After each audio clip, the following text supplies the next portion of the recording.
Okay, so I've wanted to do this for a while, and that is a book of the month bracket style tournament where I look back at my prior years of reading and we take each book of the month from that specific year and rank them in a way that I'll mention in a few minutes, and then see what the book of the year is for that specific year.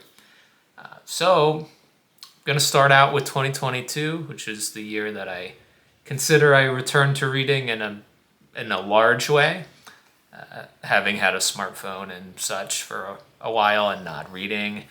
I have a video I'll link below. It's about my reading journey if you want some more background on my reading history. But I have a reading journal that I've been using since I started, pretty much, and the only thing I put in here is at the top of the page the month of when I'm reading.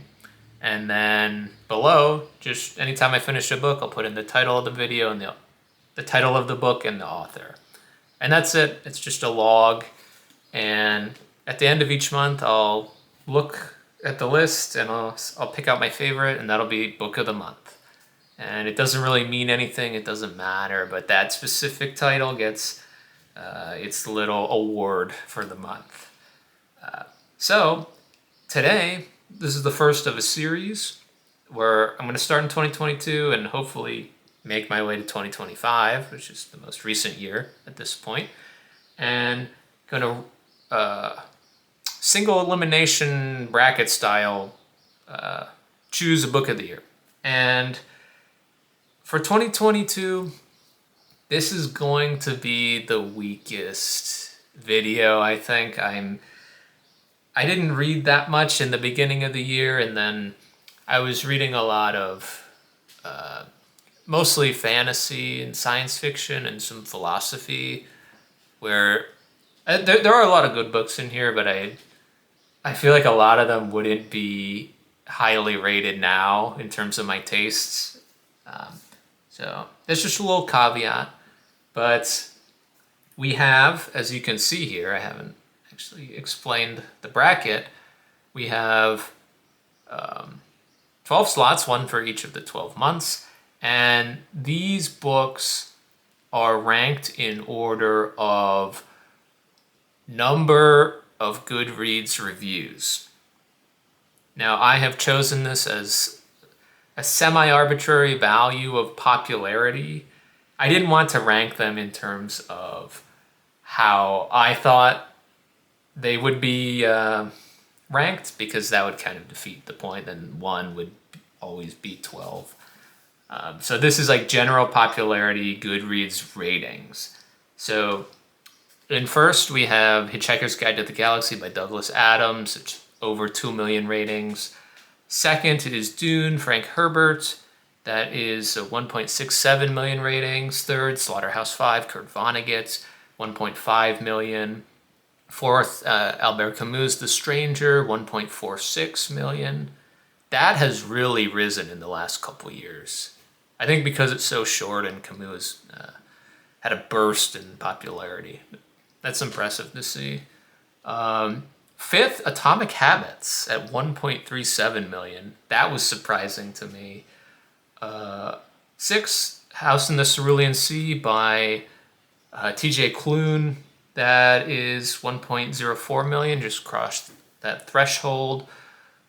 Where are we at? Seventh, Babel by R.F. Kuang, 510,000. Eighth, Meditations by Marcus Aurelius, 366,000. 9, The Great Hunt by Robert Jordan, 362,000. 10, The Dragon Reborn by Robert Jordan, 330,000. 11, The Sword of Destiny by Andrzej Sapkowski, 229,000. And 12th is The Discourses of Epictetus at 13,000. So that is the lowest by far.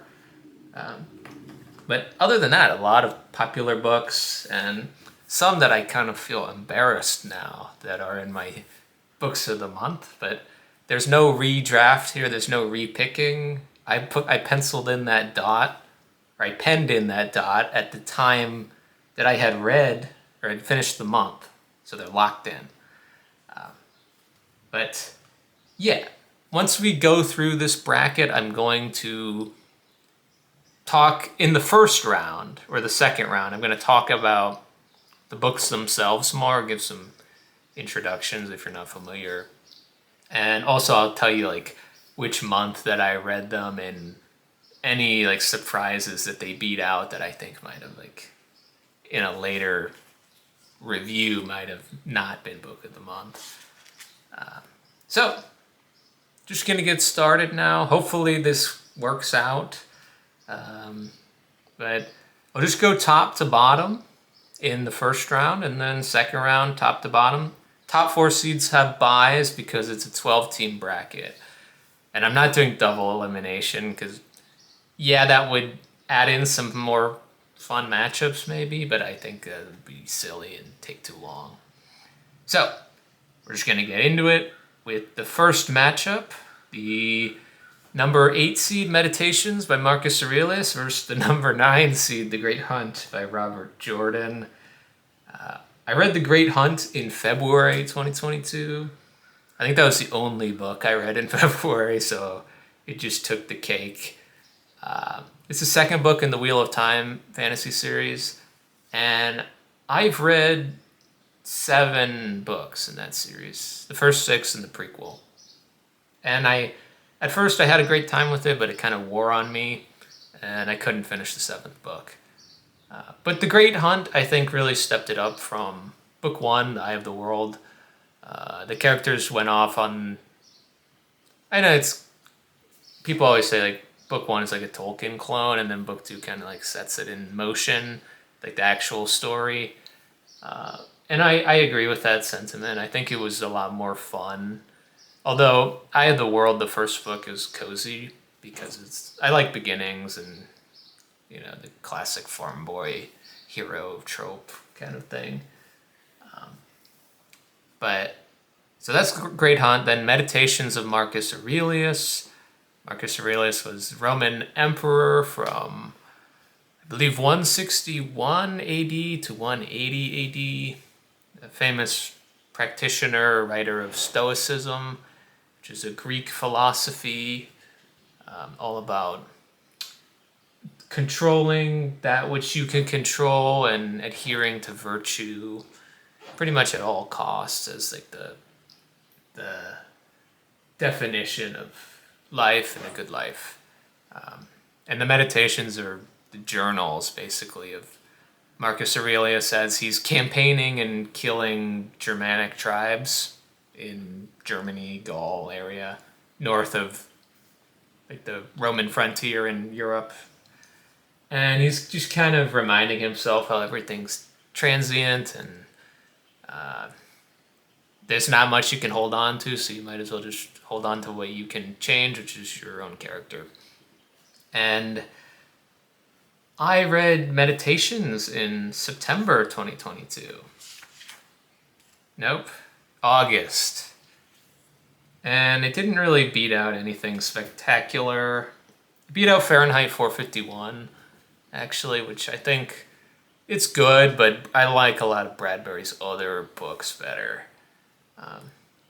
But in terms of comparison, this really isn't a battle here. The Meditations of Marcus Aurelius, while not as exciting as a epic fantasy novel, I think historically and the value that it provided me, I was big into Stoicism back then, but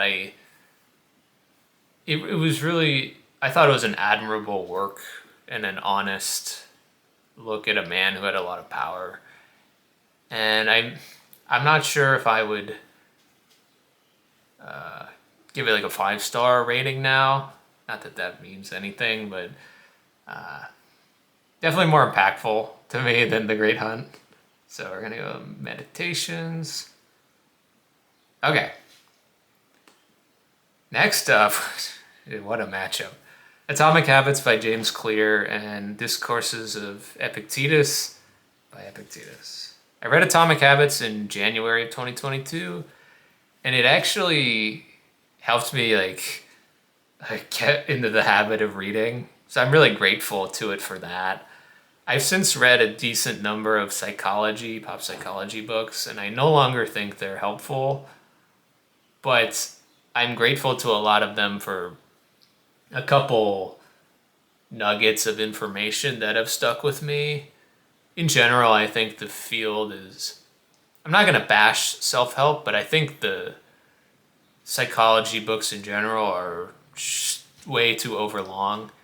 They're they're predicated on like one or two key bits of information that are just expounded upon ad infinitum, and they don't need to be books that you spend that much time on. But I found Atomic Habits useful in the moment, so of course I'm grateful to it. Like the only thing it really beat out was Eye of the World, Book One of Wheel of Time. So that's that. The Discourses of Epictetus. I read these for a while, but the month I finished them was July 2022, and it beat out it beat out all the Mistborn books by Brandon Sanderson, which I actually quite enjoyed at the time. That that helped me really lock into fantasy. But Discourse is July 2022. These are the lectures, basically, of Epictetus, who was a Roman. He was Greek in the Roman Empire in the first century AD, and he was lame. He had like a lame foot or a crippled leg, and he was also a slave, or he had been a slave. And once he became free, I guess. I'm a little rusty on my history here, but he moved. I forget where he moved, but he set up a school of philosophy and he lectured and taught students. And one of his students, Arian, who's famous for writing some other historical works featuring Alexander the Great, Arian copied down a lot of Epictetus's lectures, and that became the Discourses. Now, I read the Penguin Classic of this, which also includes some other fragments, and his Epictetus's Handbook, the Enchiridion, which is kind of a distilled set of values that Epictetus proposes. And Epictetus was another Stoic. I was reading a lot of Stoic literature at the time. But yeah, the discourses, there's many of them. That supposedly there were, I think, 8 books, but only 4 or 5 maybe survive from Arian. And a lot of these, Arian captures them in, he may have altered them, but he captures the spirit of the discussions between Epictetus and his students. It's not just a written work. It feels like you're there with Epictetus, and he's this grumpy old guy, maybe with a cane. Like, it seems like he's about to beat you with the cane. Like, whereas Marcus Aurelius in Stoic philosophy is more gentle and reflective and thoughtful, I think Epictetus is brash, and he's saying like, "You better do this or else." Just kind of like a crazy old man. And if you need some inspiration or motivation for anything, he's a good guy to go to, I think. Maybe not if you're not interested in Stoic philosophy, but it's he reminds me a little of Socrates, I think. Not that I haven't read much of Plato, but in terms of his style of confrontation, he's not afraid to argue or to be a little mean or nasty. But it's a very interesting work, and I've read it a couple of times now, and I don't know if I'll be returning to it anytime soon, but I've got to go with the discourses here. I think there's a lot more value reading it over time compared to Atomic Habits. Atomic Habits seems like a one and done kind of thing. So we're going to go with the discourses. First big upset. Atomic Habits has over 1 million more ratings than the discourses. So maybe more people should check out the discourses. I don't know. If you're into philosophy. Okay, next up, we have Sword of Destiny by Andrzej Sapkowski versus House in the Cerulean Sea by T.J. Klune. Now, these are both fantasy works, so we're on equal level here.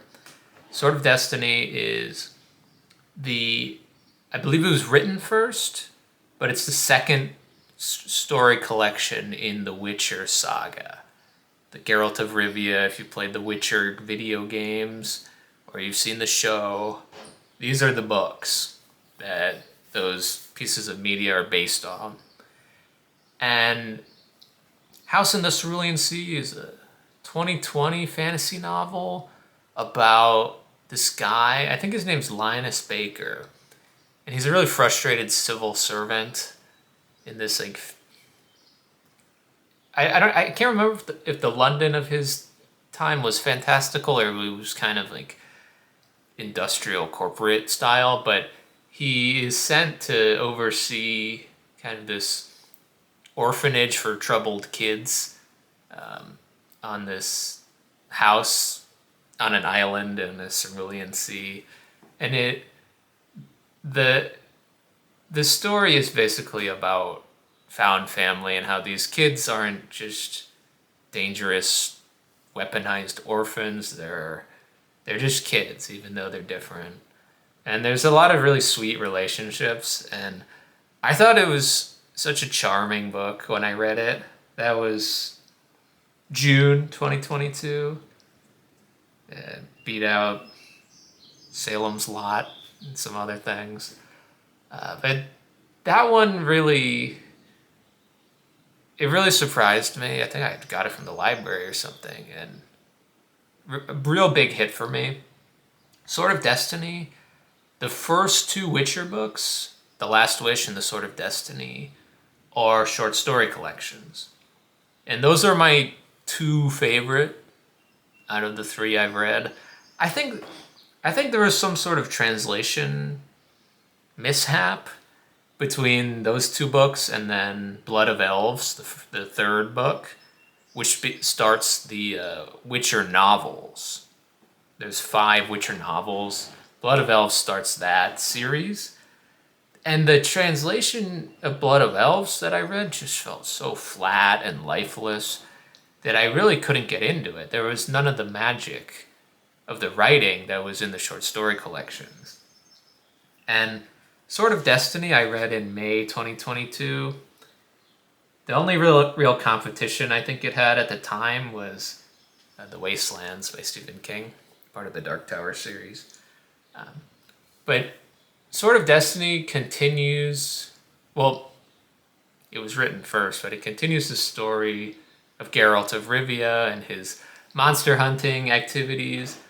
But this book solidifies the connection between Geralt and the Witcher, the monster hunter, and Ciri, the princess, who has been tied to Geralt through this magical bond of, it's called the Law of Surprise. And in the preceding collection, The Last Wish, you see you see Ciri's family history and how Geralt gets wrapped into it before Ciri's even born. And there's a lot of other just random monster-related stories too, but Sword of Destiny wraps up the saga of Ciri's family and Geralt's history as a Witcher, so that it can proceed into the main narrative of the Witcher saga.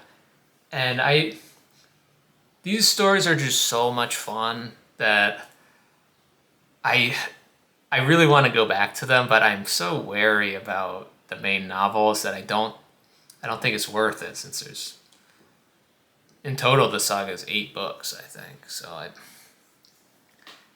Really love the short stories.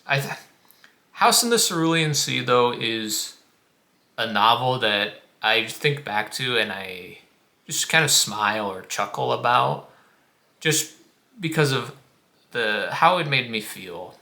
I think a lot of these entries in 2022 are just based on like how it made me feel or what more base emotions, base reactions, because it has been 4 years and I wasn't as critical of a reader, so I can't really talk as much about the architecture of the books, like the writing or the plot beats, because it's hard to talk about or know that stuff when you're not as experienced.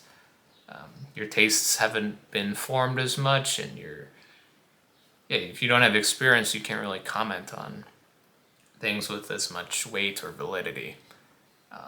But I'm gonna go with House in the Cerulean Sea here. This was a really fun book, and I think there was a sequel that came out. I'm not interested in it. Maybe it's good, but yeah. Okay. Number 7 versus number 10. 7 is Babel by R.F. Kuang. This was a weak reading month. October 2022. It really didn't beat anything of consequence, other than maybe Fall of Hyperion by Dan Simmons, which was fine. I liked the climax of that, but it was weirdly expansive in ways that at times were epic and at times were. Wait, why am I talking about Hyperion? Babel by R.F. Kuang. Gosh, I barely remember this book. I know it was a Chinese orphan in the 19th century is rescued by an English professor. He's rescued in China and brought back to England, brought up in England, London area, goes to Oxford for school, and this is a fantastical industrial London where I believe by virtue of some sort of magic of silver making, the British Empire has established colonialism, which is what they had at the time otherwise, but without magical silver. But that's pretty. I remember the ending, which I won't spoil, but it was just like an anti-racism, anti-colonialism fantasy, and I remember like liking it at the time, but it just I think it's just won book of the month because it was better than all the other books, which looking back weren't great at all. At number 10, The Dragon Reborn by Robert Jordan. This is book 3 in Wheel of Time. I read this in March 2022, and it beat out 2 books that would never see the light of day in my reading history ever again. So we'll not talk about those. But The Dragon Reborn was. This is where Robert Jordan, I think, really split up his characters. I remember you have Rand doing some really weird stuff in the forest, and then I think the some of the magical ladies are traveling together, and then I think there's at this point a lot of armies are coming together. There's some the stakes are being raised. I think this was kind of tied for me with Great Hunt in terms of like, man, this series is actually fun and it's still fresh. So for that reason, I'm just gonna put it over Babel. It was fun. It wasn't too long, and had a pretty good climax, I believe, at Tyr, unless it was Ilion. Oh gosh, it's been so long. Okay, so that is the first round complete. How many upsets did we have? We had 2 upsets. Dragon Reborn beat Babel, and Epictetus beat Atomic Habits. Okay. Now I can go a little faster because I only have 4 more books to talk about, but we'll just go top to bottom for round 2. Hitchhiker's Guide to the Galaxy by Douglas Adams. It's this comedic sci-fi. It's one of the most well-known sci-fi books ever. It's got a lot of British humor. I don't think I've ever laughed so much at a book as I did in the beginning of Hitchhiker's Guide, when our main character, Arthur Dent, his house is getting destroyed and then the world ends. And he's saved by his friend Ford Prefect, who's an alien. And then they start to go off on some weird, zany sci-fi adventures in space because Earth got destroyed. So this book I read in September 2022 for I did a little like sci-fi September kind of thing, which was fun. This beat out Hyperion, it beat out Dune Messiah, and it beat out Starship Troopers, among other books, for my favorite of the month. And yeah, super funny, super zany.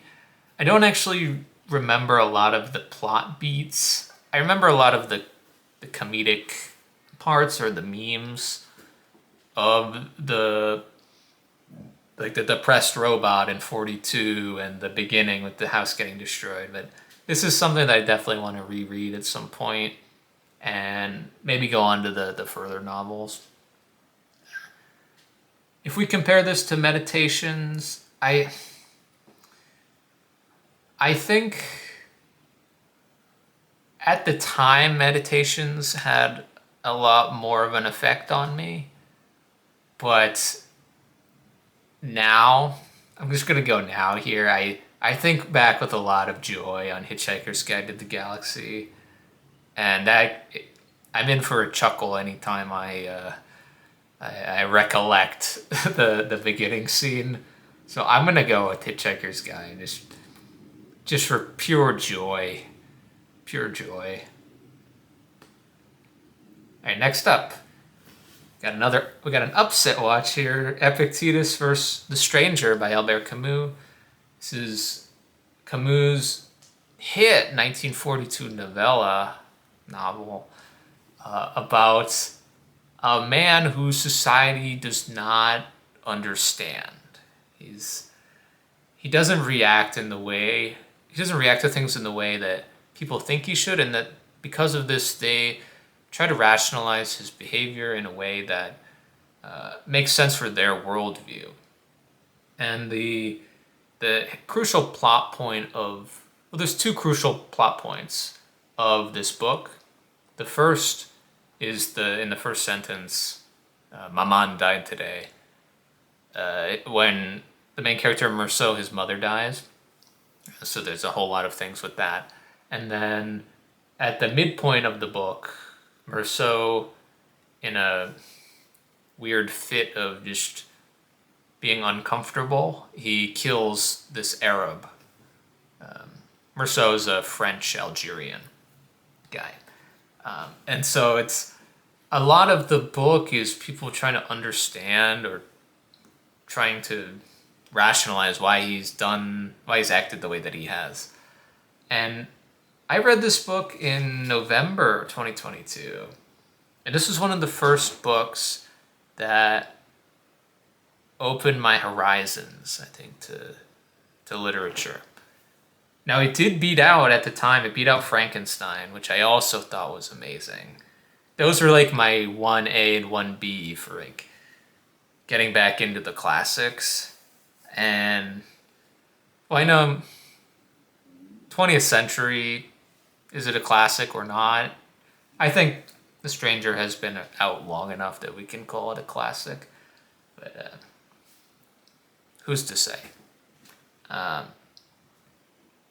But yeah, going to our matchup.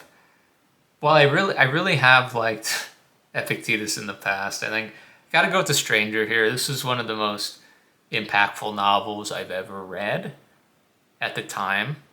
I'm hoping to do a reread soon. I've read it twice now. Actually, no, I read it once and I listened to it like a month later because I liked it so much and I wanted to see how the audiobook would do. And the way that the narrator did it was really passionless voice, which really suited Meursault. So that was an interesting listen. But yeah, this book blew my mind when I read it because I think I don't want to speak bad about the books I had read before, but this had a strange sense of depth to it that I found that I didn't find in a lot of other books I'd been reading at the time. So, The Stranger, for sure, will move on to the semifinals. Okay. Next up, we got Slaughterhouse-Five against House in the Cerulean Sea. Slaughterhouse-Five, I read in December 2022, of course, famously by Kurt Vonnegut. It's about Billy Pilgrim, who survived the firebombing in Dresden in World War II, and it deals with PTSD, anti-war sentiments. Billy is going through some science fiction adventures in his head, at least, where he's not really tethered to reality or to time. He's unstuck. And there's a lot of dealings with this alien group called I'm going to butcher this off of memory, Trafalmagorians? I don't know if that's right or not. I don't have a reference guide here. But these are entities who kind of exist outside of time, or time has already happened for them while they are still existing. And this is a crazy, wacky, but really emotionally powerful novel that kind of broke my brain when I read it. There were so many things in here that, not just the PTSD and the anti-war, but the theories about time, which I don't think they're necessarily right or accurate, but the fact that Vonnegut made me think about so many things, and it's the way that we follow Billy through this strange, haphazard narrative, which made for one of the greatest reading experiences I think I've ever had. And I really want to go back to this. I read a book of Vonnegut's nonfiction last year, and it was phenomenal. So Vonnegut's just too far modern for me right now to focus on entirely. I'm trying to hit the ancient and medieval classics to shore up my expertise on things before I proceed forward in time. But yeah, that's where I'm at right now. Does it beat House in the Cerulean Sea? Yes. House in the Cerulean Sea was great. It was cozy. It was warm, but it was not on a level that Slaughterhouse-Five was for me. So for that reason, Slaughterhouse-Five will proceed. Okay. Next up, Dragon Reborn, Book 3 of Wheel of Time. Already talked about it. And Dune by Frank Herbert. 1965 science fiction epic. The story of Muad'Dib, Paul Atreides, as he becomes this mythic figure on the planet of Arrakis. You all probably know Dune. It's the story of spice, melange. It's the story of messiahhood. It's the story of holy war. I'm not gonna talk about Dune too much. Dune is awesome. It is written so well. Frank Herbert uses this strange omniscient perspective that flits back and forth between POVs, at least in Dune proper. And the way that he writes, the way that he gets in characters' heads, the way that he has developed such a rich world on the planet Arrakis, the desert planet, while including science fiction. Just a great journey so much there. On my second read, I got so much more out of it, already knowing what has happened, to really burrow into the intricacies of this novel. I think I think this is one of the greatest novels ever. Not just old classics, like ever, ever, ever. So yeah, I always say this: if you have not read Dune and you are at all interested in science fiction, you have to read Dune, especially if you like the movies, or you've heard about them and you're intrigued. Come on, come on.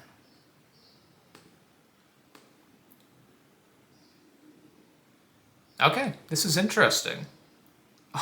The semifinals are seeds 1 through 4, so maybe Goodreads has it right in terms of what's good.